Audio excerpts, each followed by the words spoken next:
বুদ্ধদেব ভট্টাচার্যকে সশ্রদ্ধ প্রণাম জানিয়ে আশাভরী সেনের একটি লেখা বুদ্ধবাবুকে একটু এগিয়ে দিন।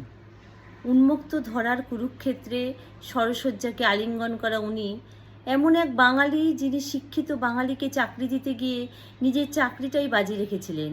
শুধু ভিক্ষে দিয়েই যে জ্ঞানবিহীন নিরক্ষরের খাদ্যবিহীন নাগরিকের ভোট কেনা যায় উনি তা কোনোদিন ভাবতেও পারেননি। উনি বলেছিলেন, কৃষি আমাদের ভিত্তি, শিল্প আমাদের ভবিষ্যৎ। কিন্তু বাঙালি তা বোঝেনি বলেই শিল্প এখন গুজরাটে। বাঙালির ভবিষ্যৎ, বাঙালির আবার ভবিষ্যৎ। ব্যক্তি যখন ব্যক্তিকেন্দ্রিক, সমষ্টি যখন ব্যক্তিত্ব রহিত, সেই শিথিল সমাজকে পিছনে ফেলে বুদ্ধদেব ভট্টাচার্য চলে গেলেন পদ্মভূষণ ফিরিয়ে দিয়ে, চলে গেলেন সাবেকি বাঙালিয়ানার প্রতিনিধি হয়ে, সাদা ধুতিতে, সাদা পাঞ্জাবিতে। হয়তো তার সেই চলে যাবার পথের দিকে তাকিয়ে কোনো এক প্রান্তিক মানুষ পাঁচুরমা রাজনৈতিক দানের 500 টাকা আঁচলে বাঁধতে কপালে হাত রেখিয়ে বলবেন, দুগ্গা দুগ্গা, ভদ্রলোক ভালো ছিলেন গো, এমনটি আর হবে না।